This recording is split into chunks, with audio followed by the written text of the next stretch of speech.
ਸਭ ਤੋਂ ਪਹਿਲਾਂ ਨਮਰਤਾ ਅਤੇ ਦੂਸਰਾ ਆਗਿਆਕਾਰੀ। ਇੱਕ ਵਿਅਕਤੀ ਆਪਣੇ ਪਿਤਾ ਜੀ ਨੂੰ ਜਾ ਕੇ ਕਹਿੰਦਾ, ਪਿਤਾ ਜੀ, ਮੈਂ ਘਰੋਂ ਜਾ ਰਿਹਾ ਹਾਂ। ਘਰੋਂ ਜਾ ਰਿਹਾ ਹੈ?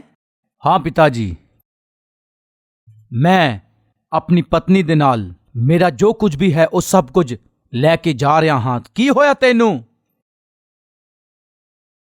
ਮੈਨੂੰ ਪਰਮੇਸ਼ਵਰ ਨੇ ਕਿਹਾ ਹੈ। ਕੀ ਤੈਨੂੰ ਪਰਮੇਸ਼ਵਰ ਨੇ ਕਿਹਾ ਹੈ? ਕਿਹੜਾ ਪਰਮੇਸ਼ਵਰ? ਨਹੀਂ ਪਤਾ। ਕੀ ਕਿਹਾ ਹੈ? ਤੂੰ ਆਪਣੇ ਰਿਸ਼ਤੇਦਾਰਾਂ ਵਿੱਚੋਂ ਅਲੱਗ ਹੋ ਕੇ ਜਾ, ਇਸ ਤਰ੍ਹਾਂ ਕਿਹਾ ਹੈ। ਕਿੱਥੇ ਜਾਣ ਲਈ ਕਿਹਾ ਹੈ? ਨਹੀਂ ਪਤਾ। ਬੇਟਾ ਕੀ ਕਹਿ ਰਿਹਾ ਹੈ? ਕਿਹੜੇ ਪਰਮੇਸ਼ਵਰ ਨੇ ਜਾਣ ਲਈ ਕਿਹਾ ਹੈ? ਕਿੱਥੇ ਜਾਣ ਲਈ ਕਿਹਾ ਇਹ ਵੀ ਤੈਨੂੰ ਨਹੀਂ ਪਤਾ। ਤੂੰ ਘਰੋਂ ਜਾਣ ਦੇ ਲਈ ਕਹਿ ਰਿਹਾ ਹੈ। ਤੂੰ ਤਾਂ ਘਰ ਦੇ ਵਿੱਚ ਸਭ ਤੋਂ ਵੱਡਾ ਪੁੱਤਰ ਹੈ ਬੇਟੇ। ਮੇਰੀਆਂ ਸਾਰੀਆਂ ਆਸਾਂ ਤੇਰੇ ਤੇ ਹੈ। ਸਾਡੇ ਬੁਢਾਪੇ ਦਾ ਸਹਾਰਾ ਤਾਂ ਤੂੰ ਹੀ ਹੈ। ਕਿਉਂ ਜਾਣ ਲਈ ਕਹਿ ਰਿਹਾ ਹੈ? ਨਹੀਂ ਪਿਤਾ ਜੀ, ਮੈਨੂੰ ਜਾਣਾ ਪਵੇਗਾ। ਕਿਹੜੇ ਪਰਮੇਸ਼ਵਰ ਨੇ ਕਿਹਾ? ਨਹੀਂ ਪਤਾ। ਕੀ ਤੂੰ ਉਸ ਪਰਮੇਸ਼ਵਰ ਨੂੰ ਵੇਖਿਆ? ਨਹੀਂ ਵੇਖਿਆ। ਕੀ ਤੂੰ ਕਦੇ ਵੀ ਵੇਖਿਆ ਹੈ? ਨਹੀਂ ਵੇਖਿਆ। ਕੀ ਇਸ ਤੋਂ ਪਹਿਲਾਂ ਕੋਈ ਗੱਲ ਹੋਈ? ਕਦੇ ਵੀ ਕੋਈ ਗੱਲ ਨਹੀਂ ਹੋਈ। ਇਸ ਤੋਂ ਪਹਿਲਾਂ ਕਦੇ ਗੱਲ ਨਹੀਂ ਕੀਤੀ। ਇਸ ਤੋਂ ਪਹਿਲਾਂ ਕਦੇ ਵੇਖਿਆ ਨਹੀਂ, ਅਤੇ ਨਾ ਹੀ ਤੂੰ ਜਾਣਦਾ ਹੈ। ਉਹ ਪਰਮੇਸ਼ਵਰ ਨੇ ਕੁਝ ਕਿਹਾ ਹੈ ਕਹਿ ਕੇ ਐਨੇ ਸਮੇਂ ਤੋਂ ਤੈਨੂੰ ਪਾਲ ਪੋਸ ਕੇ ਮੈਂ ਵੱਡਾ ਕੀਤਾ ਅਤੇ ਤੂੰ ਮੈਨੂੰ ਹੀ ਛੱਡ ਕੇ, ਉਹ ਅਣਜਾਣਾ ਪਰਮੇਸ਼ਵਰ ਹੀ ਤੈਨੂੰ ਚਾਹੀਦਾ ਹੈ। ਇਹ ਸੋਚ ਕੇ ਇਹ ਕਿੱਥੋਂ ਤੱਕ ਨਿਆਂ ਹੈ ਬੇਟੇ? ਇਹ ਤੁਹਾਨੂੰ ਅਨਿਆਇ ਲੱਗ ਸਕਦਾ ਹੈ, ਲੇਕਿਨ ਪਿਤਾ ਜੀ, ਮੈਨੂੰ ਜਾਣਾ ਪਵੇਗਾ। ਕੀ ਐਸਾ ਫੈਸਲਾ ਲੈਣਾ ਉਸ ਵਿਅਕਤੀ ਲਈ ਆਸਾਨ ਹੋਵੇਗਾ? ਨਹੀਂ ਪਿਆਰਿਓ। ਦੂਸਰਾ, ਉਹ ਬਹੁਤ ਸ਼ਾਹੀ ਜੀਵਨ ਜੀਂਦੇ ਹੋਏ ਰਾਜਾ ਹੋਣ ਦੇ ਲਈ ਰਾਜ ਕਰਕੇ ਸਾਰੀਆਂ ਵਿਦਿਆਵਾਂ ਨੂੰ ਸਿੱਖ ਕੇ 40 ਸਾਲ ਉੱਥੋਂ ਦੇ ਰਾਜੇ ਦਾ ਪੋਤਾ ਅਖਵਾਇਆ। ਸਾਰੀਆਂ ਚੀਜ਼ਾਂ ਦਾ ਆਨੰਦ ਲੈਣ ਦਾ ਮੌਕਾ ਉਸ ਨੂੰ ਮਿਲਿਆ ਸੀ। ਉਸ ਮਾਂ ਨੇ ਬਹੁਤ ਸਾਰੇ ਸੁਪਨੇ ਵੇਖ ਕੇ ਉਸ ਨੂੰ ਪਾਲਿਆ। ਜਦੋਂ ਉਹ ਵੱਡਾ ਹੋਇਆ, ਜਦੋਂ ਰਾਜਾ ਹੋਣ ਦੇ ਲਈ ਰਾਜ ਕਰਨ ਦਾ ਸਮਾਂ ਆਇਆ, ਅਚਾਨਕ ਉਹ ਜਵਾਨ ਆ ਕੇ ਕਹਿ ਰਿਹਾ ਹੈ, ਮਾਂ, ਮੈਂ ਤੁਹਾਨੂੰ ਛੱਡ ਕੇ ਜਾ ਰਿਹਾ ਹਾਂ। ਕਿੱਥੇ ਜਾ ਰਿਹਾ ਹੈ? ਜੋ ਮੇਰੇ ਮਨ 'ਚ ਆ ਰਿਹਾ ਹੈ ਮੈਂ ਉਸ ਨੂੰ ਕਰਨ ਜਾ ਰਿਹਾ ਹਾਂ ਮਾਂ। ਤਾਂ ਫਿਰ ਇਸ ਇਲਾਕੇ ਦਾ ਕੀ ਹੋਵੇਗਾ? ਮੈਨੂੰ ਨਹੀਂ ਚਾਹੀਦਾ। ਤੇਰੇ ਨਾਨਾ ਜੀ ਦੇ ਸੁਪਨਿਆਂ ਦਾ ਕੀ ਹੋਵੇਗਾ? ਮੈਂ ਨਹੀਂ ਜਾਣਦਾ। ਬੇਟਾ, ਮੈਂ ਜਿਹੜਾ ਸੁਪਨਾ ਵੇਖਿਆ ਉਹਦਾ ਕੀ ਹੋਵੇਗਾ? ਮਾਫ ਕਰਨਾ ਮਾਂ, ਮੈਂ ਤੁਹਾਡੇ ਸੁਪਨਿਆਂ ਨੂੰ ਪੂਰਾ ਨਹੀਂ ਕਰ ਸਕਦਾ। ਬੇਟਾ, ਮੈਂ ਤਾਂ ਤੈਨੂੰ ਬਹੁਤ ਲਾਡ ਪਿਆਰ ਨਾਲ ਪਾਲਿਆ ਹੈ। ਤੂੰ ਇਕਲੌਤਾ ਪੁੱਤਰ ਹੈ। ਇਹ ਦੇਸ਼ ਦੀਆਂ ਸਾਰੀਆਂ ਵਿਦਿਆਵਾਂ ਤੈਨੂੰ ਇਸ ਲਈ ਸਿਖਾਈਆਂ ਤਾਂ ਕਿ ਇੱਕ ਦਿਨ ਇਸ ਦੇਸ਼ ਤੇ ਤੂੰ ਰਾਜ ਕਰ ਸਕੇ। ਇੰਨੀਆਂ ਉਮੀਦਾਂ ਨਾਲ ਤੈਨੂੰ ਪਾਲਿਆ ਹੈ। ਅੱਜ ਅਚਾਨਕ ਮੈਨੂੰ ਅਤੇ ਸਭ ਕੁਝ ਛੱਡ ਕੇ ਤੂੰ ਜਾਣ ਦੇ ਲਈ ਕਹਿ ਰਿਹਾ। ਇਹ ਸਭ ਕੀ ਹੈ? ਹਾਂ ਮਾਂ, ਜਾ ਰਿਹਾ ਹਾਂ। ਕਿਉਂ? ਮੇਰਾ ਮਨ ਮੈਨੂੰ ਕੁਝ ਕਹਿ ਰਿਹਾ ਹੈ। ਇਹ ਮੈਂ ਤੁਹਾਨੂੰ ਦੱਸ ਨਹੀਂ ਸਕਦਾ। ਮੈਨੂੰ ਜਾਣਾ ਹੀ ਪਵੇਗਾ। ਮਨ ਤੈਨੂੰ ਕੀ ਕਹਿ ਰਿਹਾ ਹੈ? ਤੂੰ ਆਪਣੇ ਮਨ ਦੀ ਗੱਲ ਸੁਣ ਕੇ ਸਾਨੂੰ ਛੱਡ ਕੇ ਜਾਣ ਦੇ ਲਈ ਕਹਿ ਰਿਹਾ ਹੈ। ਇਹ ਕੀ ਕਹਿ ਰਿਹਾ ਹੈ ਪੁੱਤਰ? ਇਹ ਸਮਝਣਾ ਤੁਹਾਨੂੰ ਮੁਸ਼ਕਿਲ ਹੋ ਰਿਹਾ ਹੋਵੇਗਾ। ਮੈਨੂੰ ਜਨਮ ਨਹੀਂ ਦਿੱਤਾ, ਫਿਰ ਵੀ ਤੁਸੀਂ ਬੜੇ ਪਿਆਰ ਨਾਲ ਮੈਨੂੰ ਪਾਲਿਆ, ਸਾਰੀਆਂ ਵਿਦਿਆਵਾਂ ਸਿਖਾਈਆਂ। ਮੈਂ ਇਹਦਾ ਕਰਜ਼ਦਾਰ ਹਾਂ। ਮੈਂ ਜਾ ਰਿਹਾ ਹਾਂ ਮਾਂ। ਇਹ ਕਹਿ ਕੇ ਜਦੋਂ ਉਹ ਰਾਜ ਭਵਨ ਦੇ ਵਿੱਚੋਂ ਬਾਹਰ ਆਇਆ ਹੋਵੇਗਾ, ਮਾਂ ਨੇ ਹੱਥ ਜੋੜੇ ਹੋਣਗੇ, ਬੜੀ ਰੋਈ ਹੋਵੇਗੀ।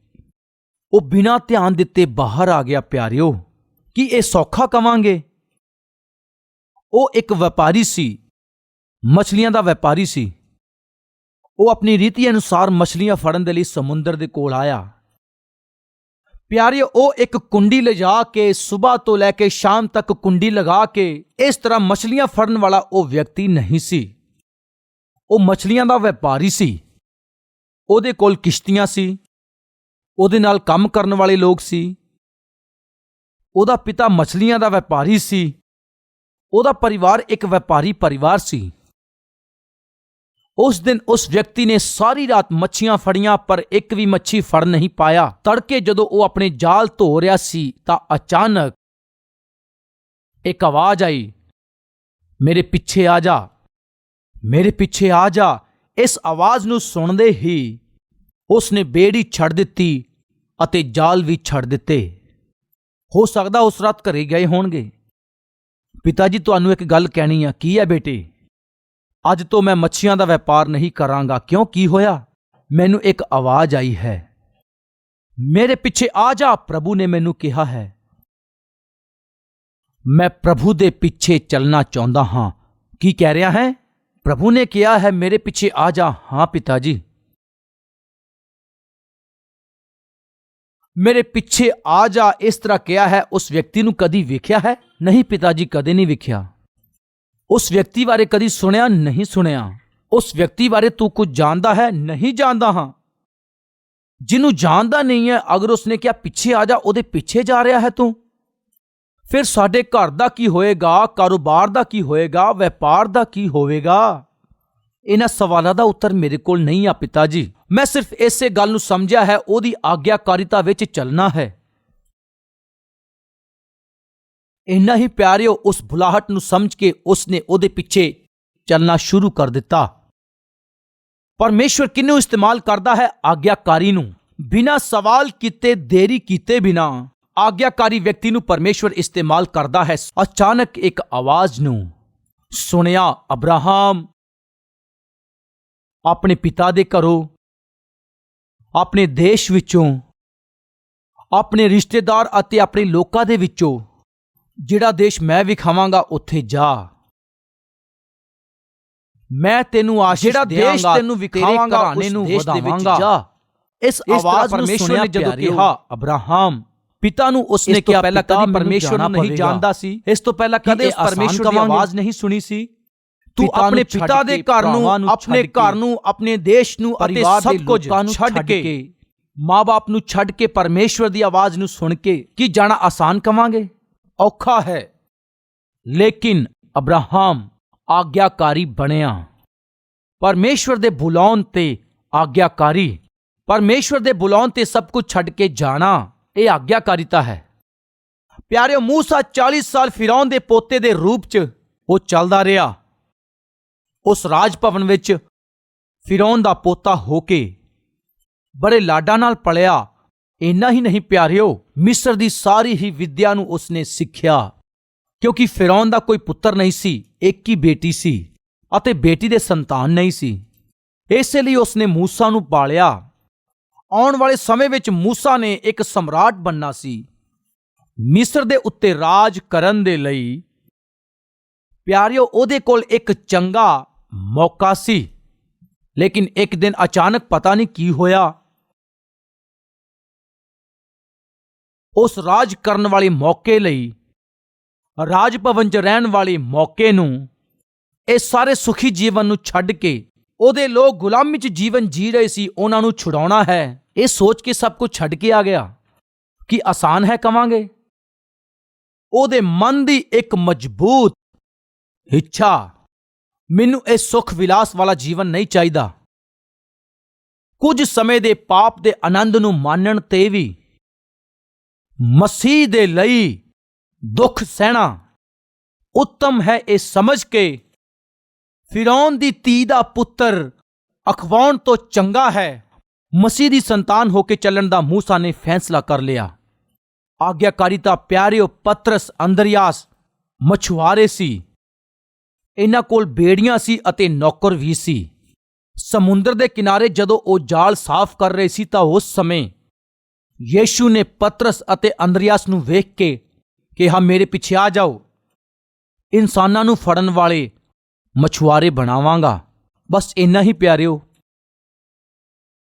ਮੇਰੇ ਪਿੱਛੇ ਆ ਜਾਓ, ਬਸ ਇੰਨਾ ਕਿਹਾ ਪਿਆਰਿਓ। ਪਤਰਸ ਤੇ ਅੰਦਰਿਆਸ ਨੇ ਬੇੜੀ ਵੀ ਛੱਡ ਦਿੱਤੀ ਅਤੇ ਜਾਲ ਵੀ ਛੱਡ ਦਿੱਤੇ, ਵਪਾਰ ਵੀ ਛੱਡ ਦਿੱਤਾ, ਯੀਸ਼ੂ ਦੇ ਪਿੱਛੇ ਚੱਲ ਪਏ। ਕੀ ਆਸਾਨ ਹੈ? ਅੱਜ ਇਸ ਵਚਨ ਨੂੰ ਸੁਣਨ ਵਾਲੇ ਹਰ ਇੱਕ ਵਿੱਚੋਂ ਪਰਮੇਸ਼ਵਰ ਕਿਸੇ ਨੂੰ ਵੀ ਕਵੇ, ਮੇਰੇ ਪਿੱਛੇ ਹੋ ਲਓ, ਤੁਹਾਨੂੰ ਮਹਾਨ ਸੇਵਕ ਬਣਾਵਾਂਗਾ। ਅਗਰ ਇਸ ਤਰ੍ਹਾਂ ਕਵੇ, ਤੁਹਾਡੇ ਚੋਂ ਕਿੰਨੇ ਨੌਕਰੀ ਛੱਡ ਸਕਦੇ ਆ? ਕਿੰਨੇ ਲੋਕ ਕਾਰੋਬਾਰ ਛੱਡ ਸਕਦੇ ਆ? ਭੈਣੋ ਤੇ ਭਰਾਵੋ, ਤੁਹਾਡੇ ਵਿੱਚੋਂ ਕਿੰਨੇ ਲੋਕ ਆ ਜੋ ਸਭ ਕੁਝ ਛੱਡ ਕੇ ਪ੍ਰਭੂ ਦੇ ਪਿੱਛੇ ਚੱਲਣਗੇ? ਇੱਕ ਵਾਰ ਸੋਚੋ, ਅੱਜ ਸਾਡੇ ਵਿੱਚੋਂ ਬਹੁਤ ਸਾਰੇ ਲੋਕ ਮੋਬਾਈਲ ਫੋਨ ਦੀ ਆਦਤ ਨੂੰ ਛੱਡ ਨਹੀਂ ਪਾ ਰਹੇ। ਸਾਡੇ ਵਿੱਚੋਂ ਬਹੁਤ ਸਾਰੇ ਲੋਕ ਉਹ ਟੀਵੀ ਵੇਖਣ ਦੀ ਆਦਤ ਨੂੰ ਬਿਲਕੁਲ ਵੀ ਛੱਡ ਨਹੀਂ ਪਾ ਰਹੇ। ਉਹ ਸੀਰੀਅਲ ਵੇਖਣ ਦੇ ਆਦੀ ਹੋ ਚੁੱਕੇ ਆ। ਤੁਹਾਡੇ ਜੀਵਨ ਦੇ ਵਿੱਚ ਤੁਸੀਂ ਜਿਹਦੇ ਆਦੀ ਹੋ ਚੁੱਕੇ ਹੋ, ਮੈਂ ਨਹੀਂ ਜਾਣਦਾ, ਇੱਕ ਵਾਰ ਸੋਚੋ। ਤੁਸੀਂ ਜਿਹਦੇ ਆਦੀ ਹੋ ਚੁੱਕੇ ਹੋ, ਜਿਹਦੇ ਗੁਲਾਮ ਹੋ ਚੁੱਕੇ ਹੋ ਅਤੇ ਜਿਸ ਨੂੰ ਤੁਸੀਂ ਛੱਡ ਨਹੀਂ ਪਾ ਰਹੇ, ਉਹਦੇ ਬਾਰੇ ਸੋਚੋ। ਜਦੋਂ ਪਰਮੇਸ਼ਵਰ ਨੇ ਇੱਕ ਦਿਨ ਬੁਲਾਇਆ, ਉਹ ਆਗਿਆਕਾਰੀ ਹੋਏ। ਚਾਹੇ ਅਬਰਾਹਮ ਹੋਵੇ ਜਾਂ ਮੂਸਾ ਹੋਵੇ, ਪਤਰਸ, ਯਹੂਨਾ, ਲੇਵੀ, ਇਹ ਸਾਰੇ ਹੀ ਤੁਰੰਤ ਪ੍ਰਭੂ ਦੇ ਪਿੱਛੇ ਚੱਲ ਪਏ, ਆਗਿਆਕਾਰੀ ਬਣ ਗਏ। ਅਧੀਨ ਹੋਣ ਦਾ ਗੁਣ, ਪਿੱਛੇ ਚੱਲਣ ਦਾ ਗੁਣ। ਐਰਿਕ ਵਾਈਨਮੇਅਰ ਨਾਮ ਦਾ ਇੱਕ ਵਿਅਕਤੀ ਸੀ। ਭੈਣੋ ਅਤੇ ਭਰਾਵੋ, ਅਪ੍ਰੈਲ 25 ਤਾਰੀਖ ਨੂੰ 2001 ਦੇ ਵਿੱਚ ਐਵਰੈਸਟ ਦੀ ਚੋਟੀ ਦੇ ਉੱਪਰ ਉਹ ਚੜ੍ਹੇ ਅਤੇ ਵਿਸ਼ਵ ਰਿਕਾਰਡ ਉਹਨਾਂ ਨੇ ਬਣਾਇਆ। ਐਵਰੈਸਟ ਦੀ ਚੋਟੀ ਤੇ ਚੜ੍ਹਨ ਵਾਲੇ ਲੋਕ, ਲਗਭਗ 90% ਲੋਕ ਇਹਨਾਂ ਵਿੱਚੋਂ ਫੇਲ ਹੋ ਜਾਂਦੇ ਆ। 90% ਲੋਕ ਚੜ੍ਹ ਨਹੀਂ ਪਾਉਂਦੇ ਅਤੇ ਵਿਚਾਲੇ ਹੀ ਰੁਕ ਜਾਂਦੇ ਆ। ਲਗਭਗ 163 ਲੋਕ ਐਵਰੈਸਟ ਦੀ ਚੋਟੀ ਤੇ ਚੜ੍ਹਦੇ ਸਮੇਂ ਹੀ ਮਰ ਗਏ। ਲੇਕਿਨ ਇਹ ਵਿਅਕਤੀ ਜਿੱਤ ਨੂੰ ਹਾਸਲ ਕਰ ਪਾਇਆ, ਐਵਰੈਸਟ ਦੀ ਚੋਟੀ ਤੇ ਚੜ੍ਹ ਪਾਇਆ। ਗਿਨੀਜ਼ ਬੁੱਕ ਆਫ ਰਿਕਾਰਡ ਦੇ ਵਿੱਚ ਆਪਣਾ ਵਿਸ਼ਵ ਰਿਕਾਰਡ ਇਸਨੇ ਕਾਇਮ ਕੀਤਾ। ਤੁਹਾਡੇ ਮਨ ਦੇ ਵਿੱਚ ਇੱਕ ਸਵਾਲ ਆਵੇਗਾ ਕਿ ਐਵਰੈਸਟ ਦੀ ਚੋਟੀ ਤੇ ਬਹੁਤ ਸਾਰੇ ਲੋਕ ਚੜ੍ਹੇ ਆ, ਐਰਿਕ ਵਾਈਨਮੇਅਰ, ਇਹਦੀ ਖਾਸੀਅਤ ਕੀ ਆ? ਤੁਸੀਂ ਪੁੱਛ ਸਕਦੇ ਹੋ। ਬਹੁਤ ਸਾਰੇ ਲੋਕ ਐਵਰੈਸਟ ਦੀ ਚੋਟੀ ਤੇ ਚੜ੍ਹੇ ਆ, ਲੇਕਿਨ ਉਹ ਅੱਖਾਂ ਨਾਲ ਵੇਖਦੇ ਹੋਏ ਚੜ੍ਹੇ ਆ। ਇਹ ਐਰਿਕ ਨਾਮ ਦਾ ਵਿਅਕਤੀ ਅੰਨਾ ਵਿਅਕਤੀ ਸੀ। ਅੰਨਾ ਸੀ। ਵਿਸ਼ਵ ਦੇ ਇਤਿਹਾਸ ਦੇ ਵਿੱਚ ਅੰਨਾ ਵਿਅਕਤੀ ਹੋਣ ਦੇ ਬਾਵਜੂਦ ਵੀ ਕੇਵਲ ਇਕੱਲਾ ਹੀ ਇੱਕ ਮਾਤਰ ਇਹ ਐਰਿਕ ਵਾਈਨਮੇਅਰ ਹੈ। ਉਹਦਾ ਇੰਟਰਵਿਊ ਲੈਂਦੇ ਹੋਏ ਪੁੱਛਿਆ ਕਿ ਇਹ ਕਿਵੇਂ ਹੋ ਸਕਿਆ, ਤੂੰ ਅੰਨਾ ਹੋ ਕੇ ਵੀ ਐਵਰੈਸਟ ਦੀ ਚੋਟੀ ਦੇ ਉੱਪਰ ਚੜ੍ਹ ਗਿਆ, ਇਹ ਕਿਸ ਤਰ੍ਹਾਂ ਹੋਇਆ, ਇਹ ਔਖੇ ਕੰਮ ਨੂੰ ਆਸਾਨ ਕਿਸ ਤਰ੍ਹਾਂ ਕੀਤਾ? ਉਸਨੇ ਜਿਹੜਾ ਜਵਾਬ ਦਿੱਤਾ ਬਹੁਤ ਹੀ ਵਧੀਆ ਸੀ। ਆਮ ਤੌਰ ਤੇ ਜਦੋਂ ਐਵਰੈਸਟ ਤੇ ਚੜ੍ਹਦੇ ਆ, ਇੱਕ ਝੁੰਡ 'ਚ ਚੜ੍ਹਦੇ ਆ, ਇੱਕ ਟੀਮ ਬਣਾ ਕੇ ਚੜ੍ਹਦੇ ਆ, ਇੱਕ ਦੂਜੇ ਨੂੰ ਪ੍ਰੋਤਸਾਹਨ ਮਿਲਦਾ ਹੈ, ਇੱਕ ਦੂਜੇ ਦੀ ਰਾਖੀ ਹੁੰਦੀ ਹੈ, ਇਸ ਲਈ ਆਮ ਤੌਰ ਤੇ ਝੁੰਡ ਵਿੱਚ ਜਾਣ ਦੀ ਕੋਸ਼ਿਸ਼ ਕਰਦੇ ਆ। ਲੇਕਿਨ ਇਹ ਤਾਂ ਅੰਨਾ ਸੀ। ਫਿਰ ਉਸਨੇ ਦੱਸਿਆ, ਮੇਰੇ ਸਾਹਮਣੇ ਵਾਲੇ ਵਿਅਕਤੀ ਦੀ ਬੈਲਟ ਵਿੱਚ ਇੱਕ ਘੰਟੀ ਬੰਨੀ, ਰਿਕੁਐਸਟ ਕਰਕੇ ਇੱਕ ਘੰਟੀ ਬੰਨ੍ਹ ਦਿੱਤੀ। ਜਦੋਂ ਮੇਰੇ ਅੱਗੇ ਚੜ ਰਿਹਾ ਸੀ ਤਾਂ ਮੈਂ ਬੜੇ ਧਿਆਨ ਦੇ ਨਾਲ ਉਸ ਬੈਲ ਦੀ ਆਵਾਜ਼ ਨੂੰ ਸੁਣਦਾ ਸੀ। ਉਹ ਜਿਹੜੀ ਦਿਸ਼ਾ ਵੱਲ ਜਾਂਦਾ ਸੀ, ਮੈਂ ਵੀ ਉਹਦੇ ਪਿੱਛੇ ਹੀ ਚੱਲਦਾ ਹੋਇਆ ਉਸ ਬੈਲ ਦੀ ਆਵਾਜ਼ ਨੂੰ ਧਿਆਨ ਨਾਲ ਸੁਣਦੇ ਹੋਏ ਉਸੇ ਦਿਸ਼ਾ ਵੱਲ ਚੱਲਦਾ ਰਿਹਾ। ਉਹ ਬੈਲ ਦੀ ਆਵਾਜ਼ ਰੁਕ ਜਾਣ ਤੇ ਮੈਂ ਵੀ ਰੁਕ ਜਾਂਦਾ ਸੀ। ਇੰਨਾ ਹੀ ਨਹੀਂ, ਇੱਕ ਪਾਸੇ ਤਾਂ ਸਾਹਮਣਿਓਂ ਹੀ ਸੁਣਾਈ ਦੇਣ ਵਾਲੀ ਬੈਲ ਦੀ ਆਵਾਜ਼ ਨੂੰ ਅਤੇ ਪਿੱਛੇ ਪਾਸਿਓਂ ਆਉਣ ਵਾਲੇ ਹਦਾਇਤਾਂ ਨੂੰ, ਸਾਵਧਾਨ, ਸੱਜੇ ਪਾਸੇ ਨਾ ਜਾਇਓ। ਓਹੋ, ਚੌਕਸੀ ਦੇ ਨਾਲ ਖੱਬੇ ਪਾਸੇ ਮੈਂ ਪੈਰ ਨੂੰ ਵਧਾਇਆ ਨਹੀਂ, ਹੁਸ਼ਿਆਰ ਹੋ ਗਿਆ, ਸੱਜੇ ਪਾਸੇ ਖਾਈ ਹੈ, ਧਿਆਨ ਰੱਖਿਓ। ਇਸ ਤਰ੍ਹਾਂ ਜਦੋਂ ਉਹ ਪਿੱਛੋਂ ਕਹਿ ਰਹੇ ਸੀ, ਮੈਂ ਧਿਆਨ ਨਾਲ ਸੁਣ ਰਿਹਾ ਸੀ। ਸਾਹਮਣੇ ਵਾਲੇ ਦੀ ਘੰਟੀ ਦੀ ਆਵਾਜ਼ ਨੂੰ ਮੈਂ ਸੁਣਦੇ ਹੋਏ, ਆਗਿਆਕਾਰੀ ਹੋ ਕੇ ਪਿੱਛੇ ਦੀਆਂ ਸੂਚਨਾਵਾਂ ਨੂੰ ਸੁਣਦੇ ਹੋਏ ਆਗਿਆਕਾਰੀ ਦਿਖਾਈ। ਜਿੰਨਾ ਮੈਂ ਧਿਆਨ ਨਾਲ ਆਗਿਆਕਾਰੀ ਹੋਇਆ, ਓਨੀ ਹੀ ਸਮਝਦਾਰੀ ਨਾਲ ਮੈਂ ਇਸ ਸਿਖਰ ਦੀ ਚੋਟੀ ਤੇ ਪਹੁੰਚ ਸਕਿਆ। ਇਹ ਕਿਸ ਤਰ੍ਹਾਂ ਹੋ ਪਾਇਆ? ਇੱਕ ਔਖੇ ਕੰਮ ਨੂੰ ਆਸਾਨੀ ਦੇ ਵਿੱਚ ਬਦਲ ਦਿੱਤਾ। ਜਦੋਂ ਇਹ ਸਵਾਲ ਪੁੱਛਿਆ, ਆਗਿਆਕਾਰੀਤਾ। ਮੇਰੇ ਭੈਣੋ ਤੇ ਭਰਾਓ, ਪਰਮੇਸ਼ਵਰ ਵੀ ਤੁਹਾਡੇ ਜੀਵਨ ਦੇ ਵਿੱਚ ਅਸੰਭਵ ਨੂੰ ਸੰਭਵ ਕਰਨਾ ਚਾਹੁੰਦਾ ਹੈ। ਤੁਹਾਨੂੰ ਆਸ਼ੀਸ਼ ਦੇਣਾ ਚਾਹੁੰਦਾ ਹੈ, ਤੁਹਾਨੂੰ ਇਸਤੇਮਾਲ ਕਰਨਾ ਚਾਹੁੰਦਾ ਹੈ, ਤੁਹਾਨੂੰ ਵਧਾਉਣਾ ਚਾਹੁੰਦਾ ਹੈ, ਤੁਹਾਨੂੰ ਉੱਚਾ ਕਰਨਾ ਚਾਹੁੰਦਾ ਹੈ। ਇਸ ਲਈ ਤੁਸੀਂ ਕੀ ਕਰਨਾ ਹੈ? ਆਗਿਆਕਾਰੀ ਬਣਨਾ ਹੈ। ਅਬਰਾਹਮ ਨੂੰ ਪਰਮੇਸ਼ਵਰ ਨੇ ਬਹੁਤ ਆਸ਼ੀਸ਼ ਦਿੱਤੀ। ਇਹਦਾ ਕਾਰਨ ਕੀ ਸੀ? ਉਹ ਆਗਿਆਕਾਰੀ ਬਣਿਆ। ਮੂਸਾ ਨੂੰ ਪਰਮੇਸ਼ਵਰ ਨੇ ਬਹੁਤ ਆਸ਼ੀਸ਼ ਦਿੱਤੀ, ਇਸਤੇਮਾਲ ਕੀਤਾ, ਕਾਰਨ ਕੀ? ਆਗਿਆਕਾਰੀ। ਪਤਰਸ ਨੂੰ ਰਸੂਲ ਬਣਾ ਕੇ ਇਸਤੇਮਾਲ ਕੀਤਾ, ਕਾਰਨ ਕੀ? ਆਗਿਆਕਾਰੀ। ਜਿਹੜੇ ਪਰਮੇਸ਼ਵਰ ਦੇ ਆਗਿਆਕਾਰੀ ਹੋਣਗੇ, ਉਹਨਾਂ ਨੂੰ ਪਰਮੇਸ਼ਵਰ ਇਸਤੇਮਾਲ ਕਰੇਗਾ। ਕਈ ਵਾਰ ਅਸੀਂ ਅਨਾਗਿਆਕਾਰੀਤਾ ਕਰਕੇ, ਸਹੀ ਵਿਵਹਾਰ ਨਾ ਕਰਦੇ ਹੋਏ ਪਰੇਸ਼ਾਨ ਕਰਦੇ ਆ, ਤੇ ਕਈ ਵਾਰ ਸਾਡੇ ਬੱਚੇ ਸਾਡੀ ਗੱਲ ਨਹੀਂ ਸੁਣਦੇ, ਪਰੇਸ਼ਾਨ ਕਰ ਦਿੰਦੇ ਆ, ਤੰਗ ਕਰ ਦਿੰਦੇ ਆ, ਗੁੱਸਾ ਚੜਾ ਦਿੰਦੇ ਆ।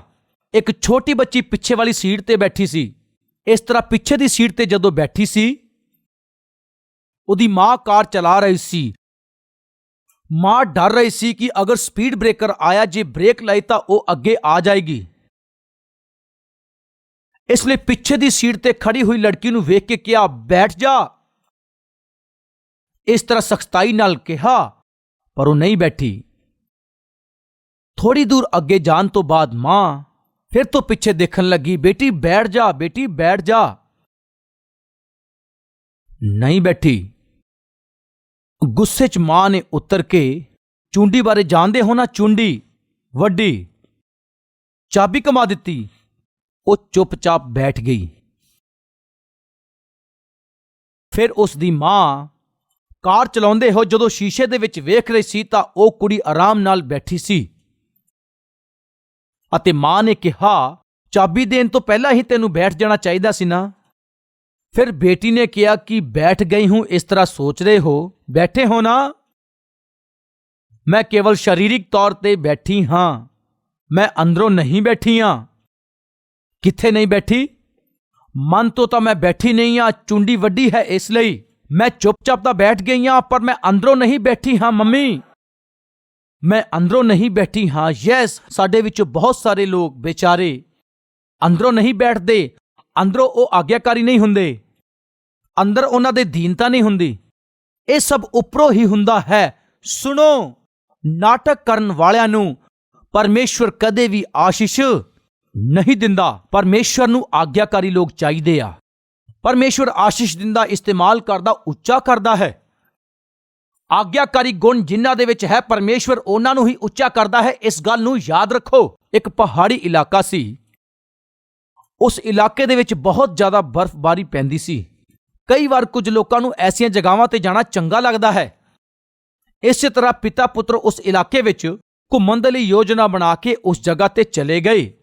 ਸਵੇਰ ਹੋਟਲ ਤੋਂ ਬਾਹਰ ਆਏ। ਉਸ ਪਹਾੜੀ ਇਲਾਕੇ ਵਿੱਚ ਇੱਕ ਤੰਗ ਜਿਹਾ ਰਸਤਾ ਸੀ। ਉੱਥੋਂ ਨਿਕਲਦੇ ਸਮੇਂ ਪਿਤਾ, ਬੇਟੇ ਆਪਣਾ ਹੱਥ ਮੈਨੂੰ ਦੇ, ਮੈਂ ਫੜਾਂਗਾ, ਇਹ ਕਿਹਾ। ਪੁੱਤਰ ਪਿਤਾ ਦੇ ਚਿਹਰੇ ਨੂੰ ਵੇਖ ਕੇ ਕਹਿੰਦਾ, ਲੋੜ ਨਹੀਂ ਪਿਤਾ ਜੀ, ਮੈਂ ਚੱਲ ਸਕਦਾ ਹਾਂ। ਕਿਹਾ, ਪਤਾ ਨਹੀਂ ਕੁਝ ਲੋਕ ਬੜੇ ਢੀਠ ਹੁੰਦੇ ਆ। ਲੋੜ ਨਹੀਂ ਪਿਤਾ ਜੀ, ਮੈਂ ਚੱਲ ਸਕਦਾ ਹਾਂ। ਠੀਕ ਹੈ। ਪਿਤਾ ਅੱਗੇ ਚੱਲਦਾ ਹੋਇਆ ਜਾ ਰਿਹਾ ਹੈ, ਬੇਟਾ ਵੀ ਪਿੱਛੇ ਚੱਲਦਾ ਹੋਇਆ ਜਾ ਰਿਹਾ। ਅਚਾਨਕ ਪੈਰ ਫਿਸਲ ਗਿਆ ਅਤੇ ਅੱਗੇ ਪਾਸੇ ਡਿੱਗ ਪਿਆ। ਇਸ ਤਰ੍ਹਾਂ ਅੱਗੇ ਡਿੱਗਣ ਤੇ ਗੋਡੇ ਛਿੱਲੇ ਗਏ। ਤੁਸੀਂ ਜਾਣਦੇ ਹੋ ਨਾ ਕੀ ਹੁੰਦਾ, ਛਿੱਲੇ ਗਏ। ਉਸ ਨੂੰ ਸਮਝ ਆ ਗਿਆ। ਪਿਤਾ ਜੀ ਨੇ ਹੱਥ ਫੜਾਉਣ ਦੇ ਲਈ ਕਿਹਾ, ਅਗਰ ਫੜਾ ਦਿੰਦਾ ਤਾਂ ਚੰਗਾ ਹੁੰਦਾ। ਚਲੋ ਠੀਕ ਹੈ। ਪਿਤਾ ਜੀ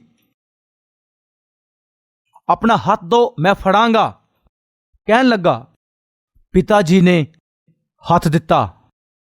ਪਹਿਲਾਂ ਕੀ ਕਹਿੰਦਾ, ਮੈਂ ਹੱਥ ਨਹੀਂ ਵਧਾਵਾਂਗਾ। ਸੱਟ ਲੱਗਣ ਤੋਂ ਬਾਅਦ ਕੀ ਕਰ ਰਿਹਾ ਹੈ, ਪਿਤਾ ਜੀ ਹੱਥ ਦੋ, ਫੜਾਂਗਾ। ਠੀਕ ਹੈ, ਪਿਤਾ ਜੀ ਨੇ ਹੱਥ ਦਿੱਤਾ, ਉਸਨੇ ਫੜ ਲਿਆ। ਫਿਰ ਤੋਂ ਅੱਗੇ ਚੱਲਦੇ ਹੋਏ ਜਾਂਦੇ ਹੋਏ ਉਸਦਾ ਪੈਰ ਫਿਸਲ ਗਿਆ।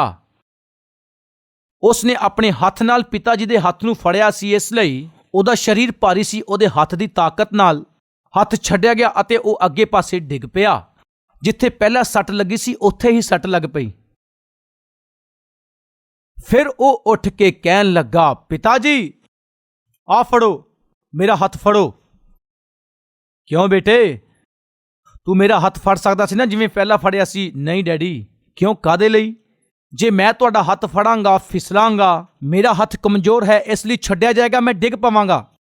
ਜੇ ਮੇਰਾ ਹੱਥ ਤੁਸੀਂ ਫੜੋਗੇ ਤਾਂ ਮੇਰਾ ਪੂਰਾ ਸਰੀਰ ਫਿਸਲਣ ਤੇ ਵੀ ਤੁਹਾਡਾ ਹੱਥ ਤਾਕਤਵਰ ਹੈ, ਇਸ ਲਈ ਮੈਂ ਬਿਲਕੁਲ ਵੀ ਨਹੀਂ ਡਿੱਗ ਪਾਵਾਂਗਾ ਪਿਤਾ ਜੀ। ਇਸ ਲਈ ਮੇਰੇ ਹੱਥ ਨੂੰ ਤੁਸੀਂ ਹੀ ਫੜੋ ਪਿਤਾ ਜੀ।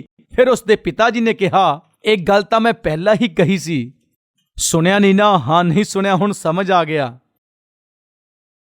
ਪਿਤਾ ਨੇ ਕੀ ਕਿਹਾ ਸੀ, ਬੇਟੇ ਆਪਣਾ ਹੱਥ ਦੇ, ਮੈਂ ਫੜਾਂਗਾ। ਕਿਉਂ, ਮੈਂ ਚੱਲ ਨਹੀਂ ਸਕਦਾ, ਮੈਂ ਚੱਲਾਂਗਾ। ਅਨਾਗਿਆਕਾਰੀਤਾ। ਪਿਤਾ ਦੀ ਆਗਿਆ ਨਾ ਮੰਨਣ ਤੇ ਉਸ ਨੂੰ ਜ਼ਖਮੀ ਹੋਣਾ ਪਿਆ। ਪਿਆਰਿਓ, ਅੱਜ ਸਾਡੇ ਵਿੱਚ ਬਹੁਤ ਸਾਰੇ ਲੋਕ ਆਪਣੀਆਂ ਗਲਤੀਆਂ ਕਾਰਨ ਸੱਟ ਖਾ ਰਹੇ ਆ। ਜ਼ਖਮ ਤੇ ਜ਼ਖਮ, ਸੱਟ ਤੇ ਸੱਟ, ਕਰਜ਼ੇ ਤੇ ਕਰਜ਼ਾ, ਸ਼ਰਮਿੰਦਗੀ ਦੇ ਉੱਪਰ ਸ਼ਰਮਿੰਦਗੀ, ਅਸਫਲਤਾ ਤੋਂ ਬਾਅਦ ਅਸਫਲਤਾ ਕਾਰਨ ਜਾਣਦੇ ਹੋ ਪਿਆਰਿਓ। ਪਰਮੇਸ਼ਵਰ ਦੀ ਗੱਲ ਨਾ ਸੁਣਨਾ, ਘਮੰਡ ਦਾ ਵਿਵਹਾਰ ਕਰਨਾ, ਆਪਣੀ ਮਰਜ਼ੀ ਕਰਨੀ, ਆਪਣੇ ਫੈਸਲੇ ਕਰਨੇ, ਮਨ ਮਰਜ਼ੀ ਨਾਲ ਵਿਵਹਾਰ ਕਰਨਾ। ਗੋਡਿਆਂ ਤੇ ਚੰਗੀ ਤਰ੍ਹਾਂ ਸੱਟ ਲੱਗਣ ਤੱਕ ਉਸ ਲੜਕੇ ਨੂੰ ਸਮਝ ਨਹੀਂ ਆਈ। ਪਹਿਲਾਂ ਕੀ ਕਹਿੰਦਾ, ਪਿਤਾ ਜੀ ਮੈਨੂੰ ਲੋੜ ਨਹੀਂ ਹੈ, ਮੈਂ ਚੱਲ ਸਕਦਾ ਹਾਂ। ਕਮੰਡ। ਸੱਟ ਖਾਣ ਤੋਂ ਬਾਅਦ ਪਿਤਾ ਜੀ ਆਪਣਾ ਹੱਥ ਵਧਾਓ, ਮੈਂ ਫੜਾਂਗਾ। ਕਮੰਡ। ਚੰਗੀ ਤਰ੍ਹਾਂ ਜਦੋਂ ਦੋਨੇ ਗੋਡਿਆਂ ਤੇ ਸੱਟ ਲੱਗ ਗਈ ਤਾਂ ਉਸ ਨੂੰ ਅਕਲ ਆਈ। ਪਿਆਰਿਓ, ਪਿਤਾ ਜੀ ਤੁਹਾਡੀ ਗੱਲ ਠੀਕ ਹੈ, ਤੁਸੀਂ ਜੋ ਕਿਹਾ ਉਹ ਸਹੀ ਹੈ। ਯੈਸ ਫਰੈਂਡਸ, ਬਾਈਬਲ ਹੀ ਸਹੀ ਹੈ, ਪਰਮੇਸ਼ਵਰ ਦਾ ਵਚਨ ਸਹੀ ਹੈ, ਪਰਮੇਸ਼ਵਰ ਨੇ ਜੋ ਕਿਹਾ ਉਹ ਸਹੀ ਹੈ। ਸਮਝਦਾਰ ਵਿਅਕਤੀ ਸੱਟ ਲੱਗਣ ਤੋਂ ਪਹਿਲਾਂ ਹੀ ਪਰਮੇਸ਼ਵਰ ਦੀ ਗੱਲ ਮੰਨ ਲੈਂਦਾ ਹੈ, ਪਰ ਮੂਰਖ ਵਿਅਕਤੀ ਸੱਟ ਖਾਣ ਤੋਂ ਬਾਅਦ ਪਰਮੇਸ਼ਵਰ ਦੇ ਅਧੀਨ ਹੁੰਦਾ ਹੈ। ਮੂਰਖ ਵਿਅਕਤੀ ਸੱਟ ਖਾਣ ਤੋਂ ਬਾਅਦ ਵੀ ਅਧੀਨ ਨਹੀਂ ਹੁੰਦਾ। ਤੁਸੀਂ ਕੌਣ ਹੈ ਜਰਾ ਸੋਚੋ।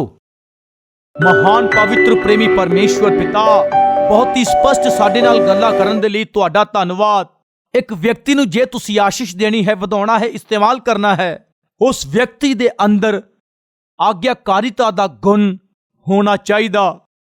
ਇਹ ਗੁਣ ਜਿਹਦੇ ਅੰਦਰ ਹੋਵੇਗਾ ਤੁਸੀਂ ਜ਼ਰੂਰ ਉਸ ਨੂੰ ਆਸ਼ੀਸ਼ ਦੇਵੋਗੇ।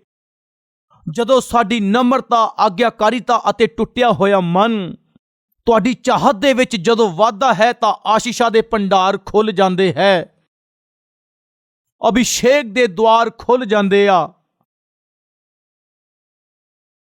ਸਾਡੀ ਸੋਚ ਤੋਂ ਵੀ ਵੱਧ ਕੇ ਅਸੀਂ ਉੱਚੇ ਬਹੁਤ ਹੀ ਮਹਾਨ ਜੀਵਨ ਨੂੰ ਵੇਖ ਪਾਉਂਦੇ ਹਾਂ। ਪਿਤਾ ਜੀ, ਐਸੇ ਜੀਵਨ ਦੇ ਲਈ ਪਿਤਾ ਤੁਹਾਡੀ ਹਜ਼ੂਰੀ ਦੇ ਵਿੱਚ ਪ੍ਰਾਰਥਨਾ ਕਰਨ ਵਾਲੇ ਵਿਅਕਤੀ ਨੂੰ ਨਮਰਤਾ ਨਾਲ ਅਤੇ ਟੁੱਟੇ ਹੋਏ ਮਨ ਨੂੰ ਹਰ ਇੱਕ ਵਿਅਕਤੀ ਨੂੰ ਤੁਸੀਂ ਭਰ ਦਿਓ। ਪ੍ਰਭੂ ਯੀਸ਼ੂ ਦੇ ਨਾਮ 'ਚ ਮੰਗਦੇ ਹਾਂ ਪਿਤਾ, ਆਮੀਨ।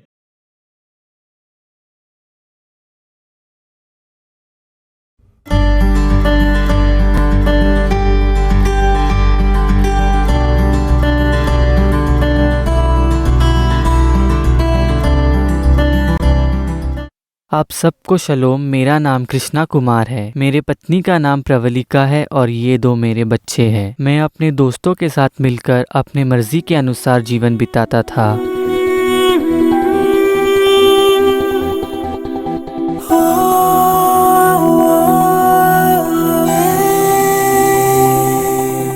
परमेश्वर का भय नहीं मानता था, माता पिता की बात नहीं सुनता था, किसी का ध्यान नहीं देता था, अपनी मर्जी के अनुसार जीता था।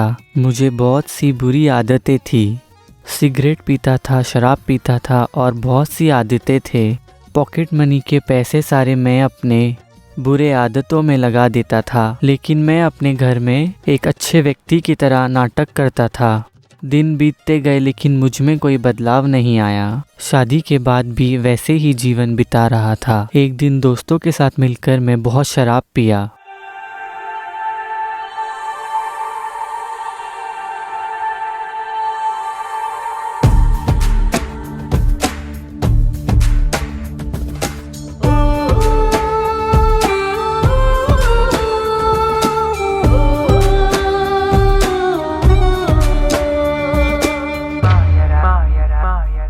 जब मैं घर गया, मेरी पत्नी मुझे देखकर बहुत दुखी हुई।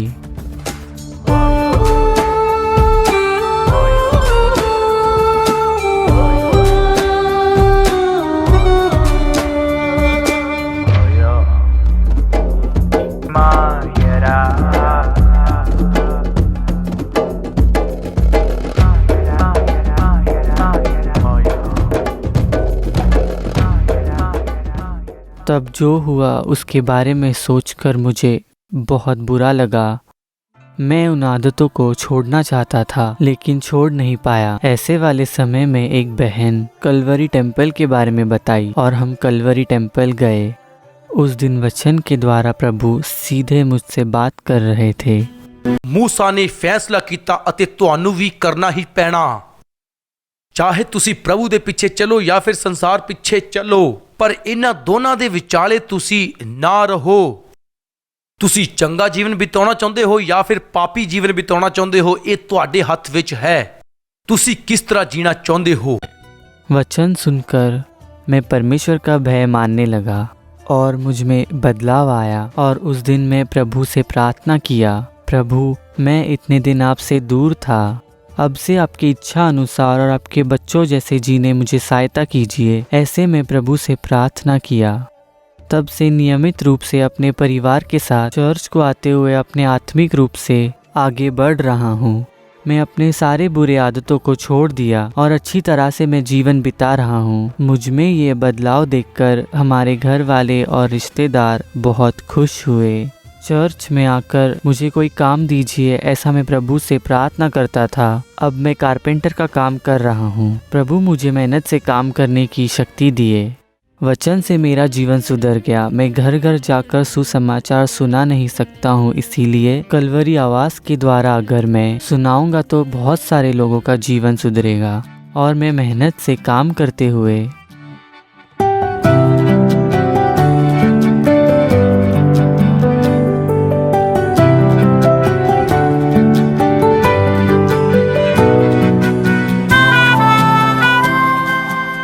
अपनी कमाई में से प्रभु का सुसमाचार कलवरी आवाज़ के द्वारा मैं 2 बार सुनाया। जब मैं सुसमाचार सुनाया, प्रभु हमारे जीवन में आश्चर्य कार्य किए। प्रभु के आशीष के द्वारा हमें 2 बेटियां हुए। पहले चर्च आने में हमें मुश्किल होता था, लेकिन प्रभु अब हमें एक बाइक दिए। बाइक पर हम चर्च जा रहे हैं, प्रभु की आराधना कर रहे हैं। प्रभु के वचन से हमारा जीवन सुधर रहा है और आत्मिक रूप से आगे बढ़ रहे हैं। पहले मैं बाइबल ठीक से नहीं पढ़ती थी, आज पढ़ती तो फिर कुछ दिनों के बाद ऐसे पढ़ती थी, लेकिन अब मैं हर दिन बाइबल पढ़ रही हूँ। सतीश जी कहे साल में कम से कम 1 बार बाइबल पढ़ो। उनकी बात सुनकर एक बार मैं बाइबल पढ़ी, फिर से पढ़ रही हूँ। प्रभु की कृपा से हमारा परिवार अच्छी तरह से जीवन बिता रहे हैं। हम संसार के अनुसार जीवन बिताते थे, लेकिन अब वचन के अनुसार जी रहे हैं। प्रभु के दास को हमारा धन्यवाद। यीशु को सारी महिमा मिले। प्रभु ਦੇ ਵਿੱਚ ਮੇਰੇ ਪਿਆਰੇ ਲੋਕੋ, ਪ੍ਰਭੂ ਦੇ ਵਿੱਚ ਤੁਹਾਨੂੰ ਸਾਰਿਆਂ ਨੂੰ ਪਿਆਰ ਭਰਿਆ ਸ਼ਾਲੋਮ। ਕਲਵਰੀ ਆਵਾਜ਼ ਇਸ ਟੀਵੀ ਪ੍ਰੋਗਰਾਮ ਦੇ ਦੁਆਰਾ ਹਰ ਦਿਨ ਵਚਨ ਸੁਣਦੇ ਹੋਏ ਆਤਮਿਕ ਜੀਵਨ 'ਚ ਬਲਵੰਤ ਹੋਣ ਲਈ ਤੁਹਾਡਾ ਧੰਨਵਾਦ। ਇਨ੍ਹਾਂ ਅਦਭੁਤ ਵਚਨਾਂ ਦੇ ਦੁਆਰਾ ਬਹੁਤ ਸਾਰੇ ਵਿਗੜੇ ਹੋਏ ਲੋਕ ਪਵਿੱਤਰ ਜੀਵਨ ਜੀ ਰਹੇ ਹਨ। ਨਾਸ਼ ਹੋਣ ਵਾਲੇ ਬਹੁਤ ਸਾਰੇ ਪਰਿਵਾਰ ਜੁੜਦੇ ਜਾ ਰਹੇ ਹਨ। ਜ਼ਿੰਮੇਵਾਰੀ ਤੋਂ ਬਿਨਾਂ ਘੁੰਮਣ ਵਾਲੇ ਪਿਅੱਕੜ ਲੋਕ ਬਦਲ ਰਹੇ ਹਨ। ਇਸ ਤਰ੍ਹਾਂ ਬਹੁਤਿਆਂ ਦੇ ਜੀਵਨ ਨੂੰ ਠੀਕ ਕਰਨ ਵਾਲੇ, ਪਰਿਵਾਰਾਂ ਨੂੰ ਬਣਾਉਣ ਵਾਲੇ ਪਰਮੇਸ਼ਵਰ ਦੇ ਵਚਨ ਨੂੰ ਲੱਖਾਂ ਲੋਕਾਂ ਤੱਕ ਪਹੁੰਚਾਉਣ ਦੀ ਪ੍ਰਕਿਰਿਆ ਦੇ ਵਿੱਚ ਤੁਹਾਡੀ ਮਦਦ ਨੂੰ ਚਾਹੁੰਦਾ ਹਾਂ। ਅੱਜ ਇਹਨਾਂ ਪ੍ਰੋਗਰਾਮਾਂ ਨੂੰ ਦੇਖ ਕੇ ਆਪਣੇ ਆਤਮਿਕ ਜੀਵਨ ਨੂੰ ਵਧਾ ਰਹੇ ਹੋ। ਇਸ ਦੇ ਪਿੱਛੇ ਕਿਸੇ ਨਾ ਕਿਸੇ ਦਾ ਤਿਆਗ ਅਤੇ ਬਲੀਦਾਨ ਹੈ। ਇਹ ਜੋ ਪ੍ਰੋਗਰਾਮ ਹੈ ਟੀਵੀ ਦੇ ਉੱਤੇ ਮੁਫਤ ਇਹ ਪ੍ਰਸਾਰਿਤ ਨਹੀਂ ਕੀਤੇ ਜਾ ਸਕਦੇ। ਇਹਦੀ ਕੀਮਤ ਚੁਕਾਏ ਬਿਨਾਂ ਇਸ ਟੀਵੀ ਪ੍ਰੋਗਰਾਮਾਂ ਨੂੰ ਕਰਨਾ ਬਹੁਤ ਹੀ ਮੁਸ਼ਕਿਲ ਹੈ। ਜੋ ਪ੍ਰਭੂ ਦੇ ਨਾਮ 'ਚ ਪ੍ਰਾਰਥਨਾ ਕਰਦਾ ਹੈ ਉਹ ਮੁਕਤੀ ਪਾਉਂਦਾ ਹੈ। ਇਸ ਤਰ੍ਹਾਂ ਅਗਰ ਹਰ ਇੱਕ ਨੇ ਬਚਣਾ ਹੈ ਤਾਂ ਉਹਨਾਂ ਨੇ ਦੁਆ ਕਰਨੀ ਹੈ। ਅਗਰ ਪ੍ਰਾਰਥਨਾ ਕਰਨੀ ਹੈ ਤਾਂ ਵਿਸ਼ਵਾਸ ਕਰਨਾ ਹੈ। ਅਗਰ ਵਿਸ਼ਵਾਸ ਕਰਨਾ ਹੈ ਤਾਂ ਸੁਣਨਾ ਹੈ। ਸੁਣਨਾ ਹੈ ਤਾਂ ਪ੍ਰਚਾਰ ਕਰਨਾ ਹੈ। ਪ੍ਰਚਾਰ ਕਰਨਾ ਹੈ ਤਾਂ ਕੋਈ ਨਾ ਕੋਈ ਇਸ ਨੂੰ ਚਲਾਉਣ ਵਾਲਾ ਚਾਹੀਦਾ। ਇਹ ਤਾਂ ਰੋਮੀਆਂ ਨੂੰ ਲਿਖੀ ਗਈ ਪੱਤਰੀ ਦੇ ਵਿੱਚ 10 ਅਧਿਆਏ ਦੇ 11, 13, 14, 15 ਵਚਨ ਦੱਸਦੇ ਹਨ। ਅਗਰ ਇੱਕ ਸੇਵਕ ਨੇ ਇਹਨਾਂ ਵਚਨ ਦਾ ਪ੍ਰਚਾਰ ਕਰਨਾ ਹੈ ਤਾਂ ਤੁਹਾਡੇ ਵਰਗੇ ਲੋਕ ਪ੍ਰੇਮ ਨਾਲ, ਖੁਸ਼ੀ ਨਾਲ ਇਸ ਸੇਵਕਾਈ ਨੂੰ ਅੱਗੇ ਲੈ ਕੇ ਜਾਣਾ ਹੈ। ਇਸ ਸੇਵਕਾਈ ਦੇ ਦੁਆਰਾ, ਇਹਨਾਂ ਵਚਨਾਂ ਦੇ ਦੁਆਰਾ ਮਜ਼ਬੂਤ ਹੋਣ ਵਾਲੇ, ਸ਼ਾਂਤੀ ਪਾਉਣ ਵਾਲੇ ਤੁਸੀਂ ਅੱਗੇ ਆ ਕੇ ਘੱਟੋ ਘੱਟ ਇੱਕ ਪ੍ਰੋਗਰਾਮ ਦੀ ਮਦਦ ਕਰਨ ਦੇ ਨਾਲ ਲੱਖਾਂ ਲੋਕਾਂ ਤੱਕ ਇਸ ਸਾਮਰਥੀ ਵਚਨ ਨੂੰ ਤੁਸੀਂ ਲੋਕਾਂ ਤੱਕ ਪਹੁੰਚਾ ਸਕਦੇ ਹਾਂ। ਆਓ ਜੀਵਨ ਨੂੰ ਬਦਲਣ ਵਾਲੇ ਇਹ ਸੰਦੇਸ਼ ਬਹੁਤ ਸਾਰੇ ਲੋਕ ਸੁਣ ਸਕੇ, ਵਿਸ਼ਵਾਸ ਕਰ ਸਕੇ, ਉਹਨਾਂ ਦੇ ਜੀਵਨ ਸੁਧਰ ਸਕੇ। ਤੁਹਾਡੇ ਵੱਲੋਂ ਮਦਦ ਕਰੋ ਇਹ ਚਾਹੁੰਦੇ ਹੋਏ ਇਸ ਸੇਵਕਾਈ ਨਾਲ ਪ੍ਰੇਮ ਕਰਕੇ ਪ੍ਰੋਤਸਾਹਿਤ ਕਰਨ ਵਾਲੇ ਤੁਸੀਂ ਸਭ ਨੂੰ ਮੇਰਾ ਪੂਰੇ ਦਿਲ ਤੋਂ ਧੰਨਵਾਦ।